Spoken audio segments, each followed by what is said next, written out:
Alhamdulillah, kita bersyukur dengan ungkapan ini atas segala macam nikmat yang telah Allah berikan kepada kita hingga siang hari ini. Allahumma salli ala Sayyidina Muhammadin wa ala alihi wa sahbihi wa sallim. Dengan ungkapan ini mudah-mudahan Allah senantiasa melimpahkan salawat serta salamnya kepada junjungan kita baginda Nabi besar Nabi Muhammad sallallahu alaihi wasallam beserta keluarga, para sahabat dan pengikut-pengikutnya yang insyaallah kita termasuk di dalamnya. Melalui mimbar Jumat yang penuh barakah ini, di hari yang juga penuh barakah ini, khatib berpesan kepada diri khatib sendiri dan juga segenap hadirin, marilah senantiasa kita bertakwa kepada Allah, menguatkan takwa dan iman kita kepada Allah, dan hendaklah kita ikhlas dalam melaksanakan ketaatan-ketaatan, ikhlas dalam melaksanakan ibadah-ibadah kita kepada Allah. Ma'asyiral mu'minin wa zumratal muslimin rahimakumullah. Hari ini kita sudah berada di bulan Dzulqa'dah. Bulan Dzulqa'dah adalah satu bulan di antara 3 bulan pelaksanaan haji. Bulan Syawal, bulan Dzulqa'dah dan bulan Dzulhijjah. Ini adalah 3 bulan yang disebut sebagai Ashhurul Ma'lumat. Bulan-bulan haji adalah bulan-bulan tertentu yang tidak bisa dipindah di bulan-bulan lain.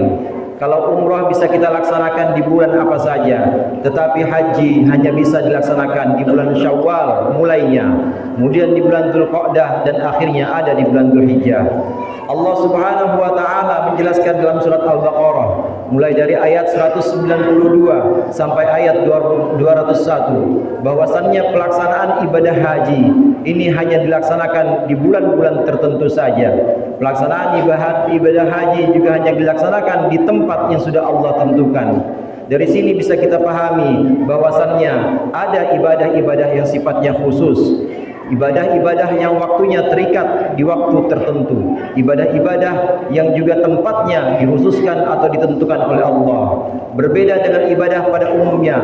Kalau sholat dan sedekah misalnya kita bisa laksanakan kapan saja, di waktu kapan saja, dan juga di tempat mana saja. Tetapi untuk ibadah haji hanya bisa dilakukan di bulan-bulan tertentu. Ibadah haji hanya bisa dilakukan pada waktu-waktu tertentu dan juga di tempat-tempat yang memang sudah Allah tentukan. Surat Al-Baqarah ayat 191 hingga 21 hingga 201 menjelaskan ini semua. Hadirin jamaah rahimakumullah, oleh karenanya terkait dengan pelaksanaan haji ini, ada 3 orang yang niat pelaksanaan hajinya ini di antara dunia dan akhirat. Seorang ulama atau sebagian ulama mengatakan terkait dengan ibadah haji ini, ada seorang yang niat hajinya kuat dan kekuatannya ini dominan hanya untuk dunia. Dia pergi haji hanya untuk dipanggil haji. Dia pergi haji hanya untuk status sosial. Dia pergi haji hanya untuk mendapat keuntungan-keuntungan yang sifatnya duniawi, dan ini lebih dominan ada pada dalam hatinya. Niatnya pergi haji hanya untuk niat dunia, dan itu bisa dikatakan 51% ke atas.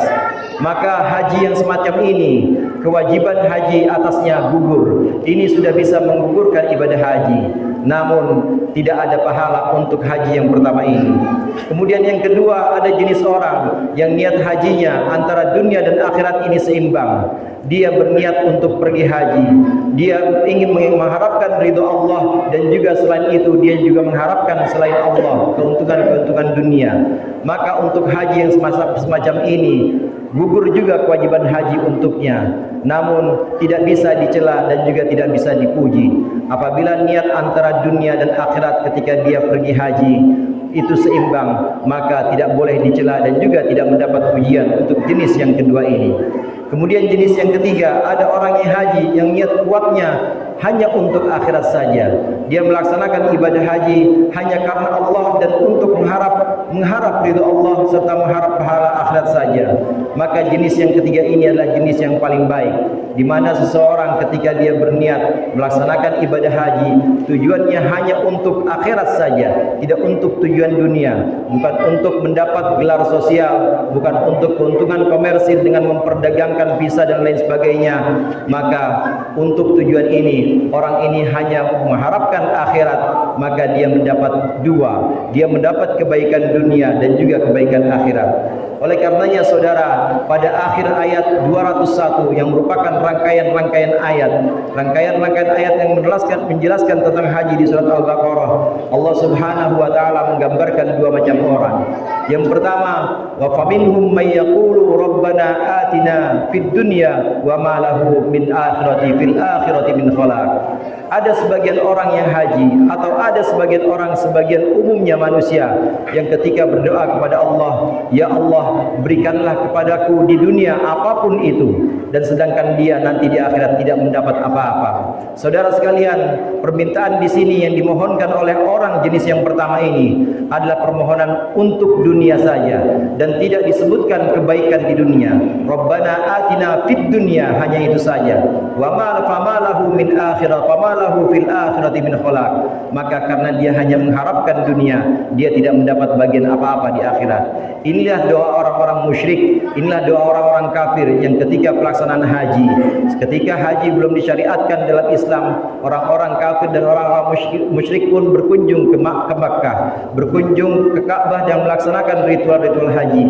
Permohonan mereka hanya mengatakan, ya Tuhan kami, berikanlah kami dunia semuanya, tidak ada ikatan baik atau buruknya. Ini adalah permohonan yang salah, di mana seseorang hanya meminta kebaikan dunia saja.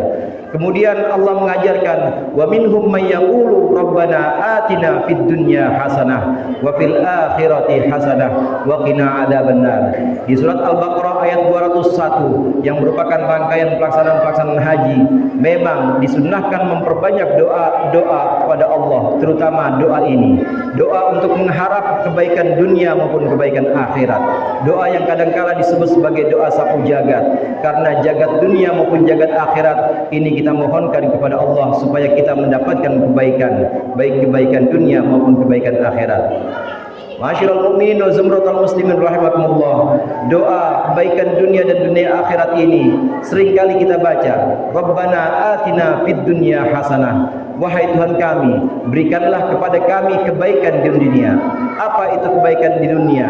Kebaikan di dunia adalah ilmu dan amal. Kebaikan di dunia adalah ilmu, dan ilmu yang bisa menjadi mendukung untuk beribadah. Ketika kita diberikan ilmu fikih, diberikan ilmu tentang syariat, dan kita bisa dengan ilmu tersebut melaksanakan kewajiban-kewajiban syariat, maka itulah yang disebut dengan hasanah fid dunya. Sebagian pendapat mengatakan bahwa yang disebut dengan kebaikan di dunia, hasanatul dunya ma wafaqat tab'a wa yu'inu 'alal akhirah. Kebaikan dunia itu adalah segala sesuatu yang enak untuk kita, namun enak bukan hanya sekedar enak, tapi juga bisa mendukung untuk kebaikan akhirat. Ketika kita enak makan, ketika kita nikmat untuk minum, maka makan dan minum yang bisa mendukung untuk kegiatan sholat, yang bisa mendukung untuk zikir dan taklim, maka ini disebut sebagai kebaikan di dunia. Kemudian, dan berikanlah kami kebaikan di akhirat, fid dunya hasanah wa fil akhirati hasanah, dan juga berikanlah kebaikan kepada kami di akhirat. Yang dimaksud dengan kebaikan akhirat tentunya adalah surga dan berbagai macam kenikmatan di dalamnya. Hadirin jamaah rahimakumullah, ketika seseorang sudah mendapatkan kebaikan di dunia, mendapatkan kebaikan di akhirat, nikmat di dunia dan nikmat di akhirat, maka ada kalanya seseorang atau sebagian orang yang mendapatkan nikmat surga itu, tapi sebelumnya disiksa terlebih dahulu. Oleh karenanya di akhir doa ini kita memohonkan kepada Allah, wa qina adzabannar, dan jagalah kami dari siksaan api neraka.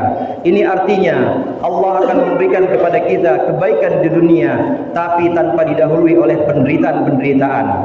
Kita juga akan diberikan oleh Allah kebaikan di akhirat berupa surga, tapi juga tanpa didahului oleh siksaan-siksaan. Artinya kita memohon kebaikan dunia dan akhirat yang sebelumnya tidak ada siksaan, di mana nanti di akhirat kita diringankan siksanya oleh Allah, diringankan ketika di padang mahsyar, kita diringankan ketika di yaumil hisab atau ketika pertimbangan, ketika juga perhitungan, kita diringankan ketika gegap gempita atau kesulitan-kesulitan yang ada di yaumil mahsyar. Karenanya doa ini ditutup dengan wa qina adzabannar, dan lindungilah kami dari api neraka. Artinya berikanlah kami nikmat dunia maupun nikmat akhirat, di mana sebelum nikmat itu tidak didahului oleh penderitaan. A'udzu billahi minasyaitonir rajim. Bismillahirrahmanirrahim. Wa minhum may yaqulu rabbana atina fid dunya hasanah wa fil akhirati hasanah wa qina adzabannar.